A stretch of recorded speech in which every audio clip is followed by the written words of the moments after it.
When my son-in-law answered the phone, I could hear my daughter laughing in the background. Not the nervous kind of laugh, the easy kind, the kind you make when you're somewhere comfortable, somewhere you belong. "She's a little busy right now," he said. "We're at her mom's." I stood in my kitchen in Oakville holding a wooden spoon that still had gravy on it, looking at a table I'd set for 6 people.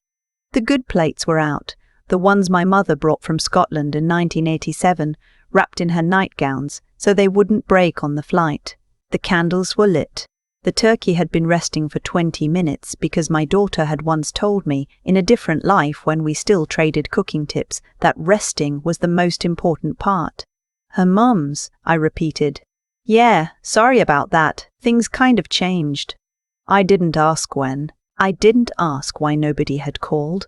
I just said okay and set the phone down on the counter and stood there in my kitchen while the candles burned and the gravy cooled and the November dark pressed itself flat against the window. My name is not important. What happened to me, I think, is I was 41 when I had my daughter Serena. Late by the standards of my own mother, who had 3 kids before she was 30. I'd spent most of my 30s building a landscape architecture practice in Hamilton, working long hours, driving out to sites in the early morning when the frost was still on the grass. When Serena was born, I was so tired and so overwhelmed and so completely in love with her that I basically dismantled my own life around her. I took on fewer clients. I stopped attending the industry conferences in Toronto. I said no to things I used to say yes to without thinking. I don't regret that. I want to be clear about that. Because this story could easily become one of those stories where a woman says she sacrificed everything and expects credit for it, and I don't want to be that woman. I made choices. I made them freely, but I also made them believing in the uncomplicated way you believe things when a baby is sleeping on your chest, that the life I was building with Serena was a permanent one, that the love between a mother and daughter isn't something you earn and re-earn every few years depending on who else comes along. Her father and I separated when she was 9. It was one of those slow, grinding separations that takes years before anyone admits it's happening.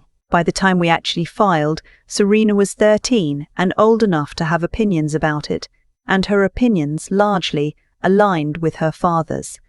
That's not a criticism. She loved him. I understood it, but I also watched something shift in her during those years, some quiet reorganization of her loyalties, and I told myself it was temporary, adolescence. She'd come back. She did, somewhat.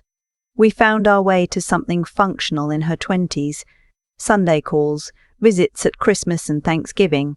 She moved to Calgary for work when she was 26, met her husband there, got married at a small ceremony at a vineyard in the Okanagan. I flew out for the wedding. I sat in the front row. I wore a blue dress and I smiled until my face hurt because I wanted her to know that I was there, that I was on her side, that whatever the years of the separation had cost us, I was showing up. His name was Joel. He was from Calgary, 4th generation Alberta, the kind of man who calls his mother every Sunday and means it. His mother, Gwen, lived 20 minutes from their apartment. She had grandchildren already from Joel's older brother. She knew how to be a grandmother. She had practice. I did not have practice. I was in Oakville. I was a 5-hour flight away. In the first years of their marriage, I visited twice a year. I learned quickly that there was a rhythm to their life in Calgary that didn't naturally include me. Dinners at Gwen's on Sundays, Gwen's homemade pierogies at New Year's, Gwen's garden, Gwen's preserves, Gwen's advice about the neighborhood and the contractors and the pediatrician when the kids came along.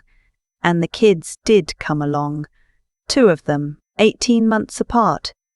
Liam, then Harper. I flew out when Liam was born. I stayed for 10 days, tried to be useful without being in the way, tried to read the signals about when to hold him and when to step back. Serena was tired and overwhelmed, and I remembered that feeling so specifically that I was almost moved to tears by it. this echo of my own new motherhood reflected back at me. I thought that shared experience might open something between us. Instead, she snapped at me twice about the way I washed the bottles, and I left 2 days early and cried on the plane home. I told myself it was the hormones. I told myself he was exhausted. I told myself next time would be different. It was different, but not in the direction I'd hoped. By the time Harper was a toddler, the pattern had solidified. Gwen was the grandmother they talked about at daycare. Gwen's was where the kids went when Serena and Joel needed a night out. When Harper had her first ear infection, Serena called Gwen. When Liam started refusing to eat anything that wasn't beige, Serena asked Gwen for advice. I found out about these things through the carefully curated updates my daughter sent me every few weeks. Photos of the kids at Gwen's kitchen table. Videos of Liam and Joel's nephews playing hockey in someone's backyard. I was a newsletter.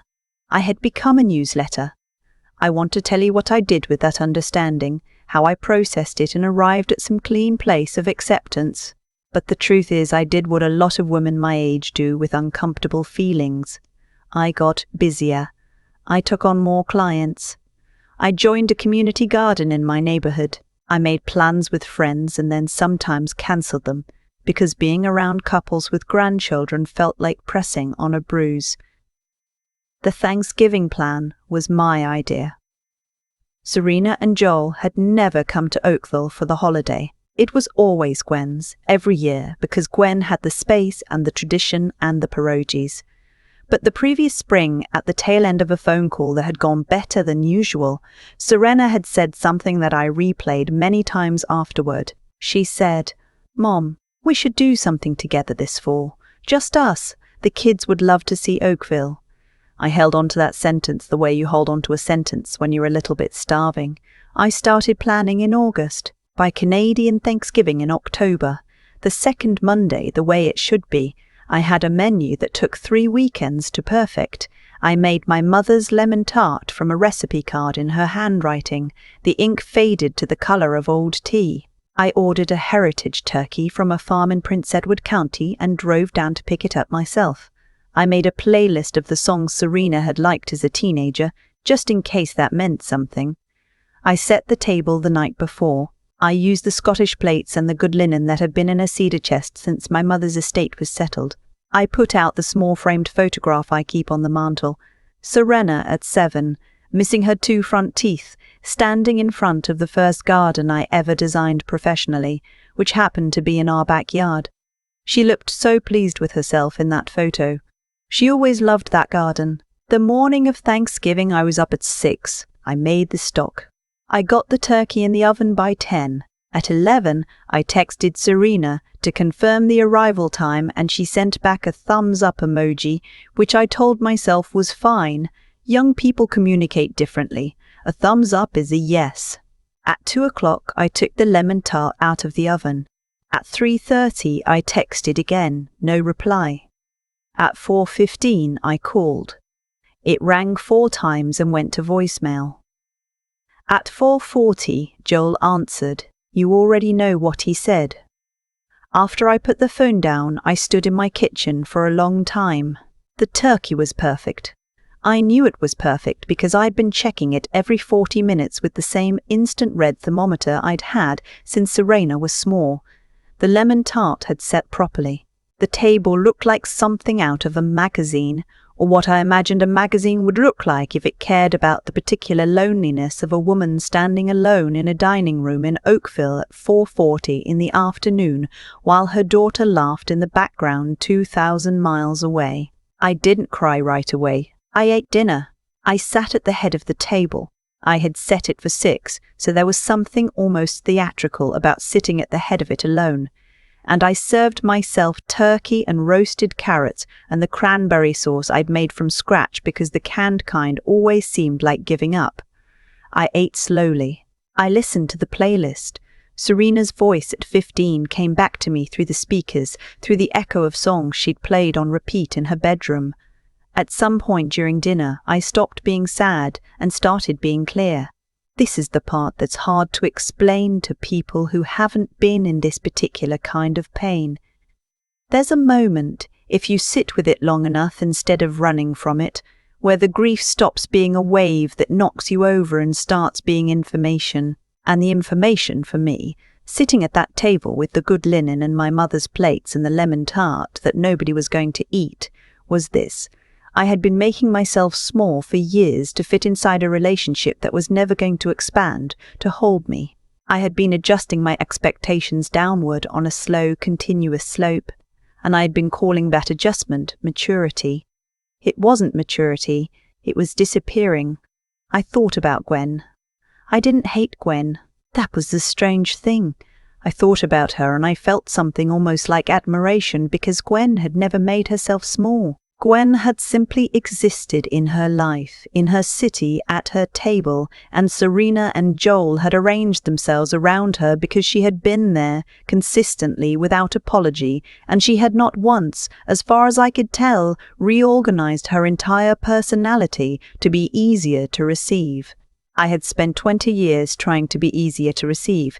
I cleared the table. I packed the leftovers into containers. I wrapped the rest of the lemon tart. And then I did something I hadn't planned to do, something that arrived in me fully formed the way certain decisions do. I got in my car and drove the food to the Out of the Cold program at the church 3 streets over. It was open for the season, just started. I carried in the turkey and the carrots and the cranberry sauce and the dinner rolls, and the woman at the door looked at me and said, "Honey, are you okay?" And I said yes, and meant it more than I expected to. I was home by 7:30. I didn't call Serena that night or the next day. I sat with the quiet and let it be quiet. I went to work. I drove out to a site in Halton Hills where I was redesigning a municipal park, and I walked the perimeter in the cold morning and thought about negative space, which is a concept in landscape design that means the empty parts of a space are as important as what fills them. The empty parts tell you what the shape of something really is. The shape of my relationship with my daughter was becoming very clear to me. About a week after Thanksgiving, Serena called. I let it ring. She left a voicemail that said she was sorry about the mix-up. Things had been hectic. She hoped I'd had a nice holiday. She said, mix-up, the way people say it when they mean something happened, but they'd rather not look directly at it. I didn't call back that day. I sat with her voicemail like a document I needed to read very carefully. What I noticed, reading it carefully, was what wasn't there. There was no acknowledgement that I had spent weeks preparing. There was no acknowledgement that I had texted and called and waited. There was no acknowledgement that the word mix-up could not carry the weight of what had actually happened. There was no apology from Serena herself. Only, I suspected, from the version of Serena who had decided it was easier to manage me than to reckon with me. I have an older cousin who is a family lawyer in Mississauga. We've been close since childhood. I called her, not for legal advice exactly, but because she is one of the clearest-eyed people I know, and when I am feeling most like I might talk myself back into something I shouldn't, she is the person who tells me the truth. She listened to the whole thing, the planning, the table, the thumbs up, Joel answering the phone, the voicemail. When I finished, she was quiet for a moment, and then she said, "What do you want to do?" Not what should you do. What do you want to do? I told her I wanted to stop waiting for Serena to decide I was worth showing up for.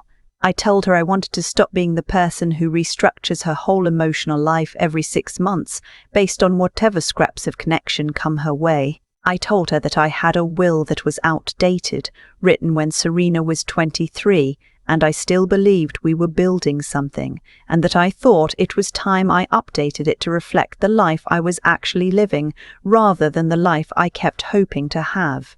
My cousin gave me the name of an estate lawyer in Burlington. I made the appointment. I updated the will. I left Serena a portion. I'm not a monster, and whatever has happened between us, she is still my daughter, and I still love her with the particular helpless love that doesn't actually require being loved back to survive. But I restructured the rest. Some to the community garden, some to a bursary for landscape architecture students at Mohawk College, because I had benefited from that kind of support early in my career, and I believed in it. A piece to the Out of the Cold program at the church, in memory of the Thanksgiving they received my turkey without asking why. The estate lawyer was a kind woman named, doesn't matter what her name was. What matters is that at the end of our appointment, she looked at me over her glasses and said, "This is a thoughtful document. It tells a story about who you are." I thought about that for a long time afterward. The other thing I did was something smaller, and perhaps pettier, and I've made my peace with that. In my hallway there is a large framed photograph, the kind that takes up real wall space. It was taken at Serena's wedding. The whole group, both families, Joel's parents and his brother's family, and my ex-husband and his wife, and Serena and Joel in the centre. I'm on the far left in the blue dress, smiling until my face hurt. I took the photo down. I had it reprinted, minus me. Then I had the version without me sent to Serena, with a note that said only, "I've been editing myself out of things for years. I thought I'd finally do it intentionally." I'm not sure what I expected her reaction to be. I think I expected silence, which would have been consistent with the pattern. But Serena called 3 days later, and this time she didn't leave a voicemail. She called 6 times in one afternoon. On the 7th call, I answered. She was crying. Not the composed kind of crying that manages itself between sentences. The undone kind. She said the photo had arrived at her office. She'd used her work address for something recently, and I suppose I'd used it without thinking, and she'd opened it at her desk and just sat there. She said it felt like something she couldn't name. She said it scared her. I let her talk. I had a lot of practice over the years in listening to Serena talk and reshaping my responses to land softly. But this time, I didn't reshape anything. I just listened, and then I told her the truth, which was that I loved her, and always had, and always would, and that love was not, as it turned out, enough of a reason to keep pretending that things were fine when they weren't. I told her that I had set that table for her and for her children, and for a version of our relationship I'd been holding on to for years, and that watching it go cold was a kind of grief I wasn't willing to just swallow and move past. She was quiet for a long time after that. Then she said, "I didn't know it mattered that much to you." And that sentence, "I didn't know it mattered that much to you," was the most honest thing she'd said to me in years, and also the most devastating, because it meant that somewhere along the way I had gotten so good at being easy, at adjusting, at absorbing disappointment without comment, that my own daughter had stopped being able to see me. I had become invisible in plain sight. We talked for almost 2 hours. I told her things I had not said in 20 years of careful, managed conversations. She told me things too, things about the years after the separation, about feeling like she had to choose, about the particular guilt of having chosen, and then having to keep choosing over and over, every holiday, every year. I had not known the half of it. I had thought her distance was preference. It was partly, but it was also exhaustion. She was tired of managing the geography of her own family, tired of the silent math of who got which holiday and which visit and which phone call. We didn't resolve everything. You don't resolve 20 years in 2 hours, but something opened, some door that had been painted shut for long enough that neither of us had remembered quite what it led to. In January she brought the kids to Oakville, not for a holiday, not for any occasion, just because. She texted me on a Wednesday and said they had a long weekend and she wanted to show Liam and Harper where she grew up. They stayed for 3 days. I took Liam to the conservation area in Hilton Falls, and he collected 16 rocks in his coat pockets, and I did not say a word about the weight. I taught Harper how to roll out pastry, and she was terrible at it, and completely delighted by her own terribleness. On the last night, after the kids were asleep, Serena and I sat in my kitchen with tea and talked until almost midnight. At one point she looked around the kitchen and said, "The table's different." I'd bought a smaller table. Round, seats 4, comfortably. I'd given the old one to a neighbour. "I don't need a table for 6, I said. She nodded. She understood what I meant. I don't know what our relationship will be from here. I know it won't be what I imagined when she was 7, standing in the garden with her missing teeth. I've had to grieve that version, the version where we are close and easy with each other, where she calls me when something goes wrong, where I am a steady presence in her children's lives the way Gwen is. That version may still arrive. Or it may not. I've learned, finally, the hard way, that hoping for a particular outcome is not the same as being entitled to it. What I know is that I set a table in good faith, and nobody came, and I drove the food to people who needed it, and I updated my will to reflect the life I am actually living, and I had a photograph reprinted to show my daughter what her absence had looked like from my side of it. And then I answered the phone. I used to think that being a good mother meant being endlessly available, that the measure of my love was how much I could absorb without complaint. I taught my daughter without meaning to that I was inexhaustible, that there was no consequence for my absence in her life, because I would always be there, adjusting, softening, showing up at the table with the good plates out. The good plates are still out. They're just on a smaller table now, and I'm no longer setting it for people who might not come. That, I've decided, is not a loss. That's finally knowing the size of the room I'm actually living in and choosing to fill it well. I keep thinking about that table, the good linen, my mother's plates, 6-place settings for people who were already somewhere else. For a long time I thought the worst part of that Thanksgiving was being alone at it, but sitting here now, I think the worst part was how unsurprised I was. Somewhere underneath all that planning and all those careful texts I had already half known. And I had set the table anyway because I had decided, somewhere along the way, that hope was the same thing as strategy. It isn't. I know that now.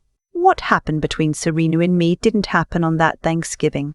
It happened slowly, over years, in all the small moments where I chose to absorb disappointment instead of naming it. Every time I swallowed a hurt and called it maturity, I was teaching her something, that my presence was negotiable, that my feelings had a high tolerance for being managed. The consequence of that lesson arrived, eventually, in the form of a thumbs-up emoji and a son-in-law who answered the phone from someone else's kitchen. Cause and effect rarely arrive together. That's what makes them so hard to learn from. What I had to reckon with, that quiet evening with the jazz on and the stock gone cold, was whether I had the honesty to look at my own part in it. Not to blame myself for being hurt. I was hurt, and the hurt was real and fair, but to be clear-eyed about the habits I'd built. I had spent 20 years being easy to overlook. I had dressed that up as selflessness, but selflessness and self-erasure are not the same thing, and I had confused them badly. The decision to update my will, to donate the food, to have that photograph reprinted, none of it came from anger exactly. It came from finally deciding to act with the same clarity I would have brought to any other problem in my life. I am a landscape architect. My entire career is built on the idea that space has to be designed with intention, or it fills up with whatever happens to blow in. I had never applied that principle to my own emotional life. I had just left the gate open and then wondered why the garden looked nothing like I'd planned. Serena calling 6 times in one afternoon. That mattered, not because it meant I'd won something, but because it meant she could see me. For the first time in years, I had made myself visible enough to be reckoned with. That's not a manipulation. There's just finally telling the truth about what you need. The 3 days she brought the kids to Oakville in January, Liam with his 16 rocks, Harper's terrible pastry. Those days were not a resolution, they were a beginning, and I've learned to be careful about the difference, because I spent too long treating beginnings like they were conclusions. What I carry forward from all of it is something I can't reduce to a single sentence, but I'll try anyway. Integrity isn't just about how you treat other people, it's about whether you're honest with yourself about what's happening, and whether you have the courage to act on that honesty even when it's costly, and endurance, the real kind, Not the kind that's just suppression with better posture, means staying in the difficulty long enough to understand it, not just long enough to survive it. I bought a smaller table. Round, seats 4. It's the right size for the life I'm actually living. That's not a small thing, that's everything.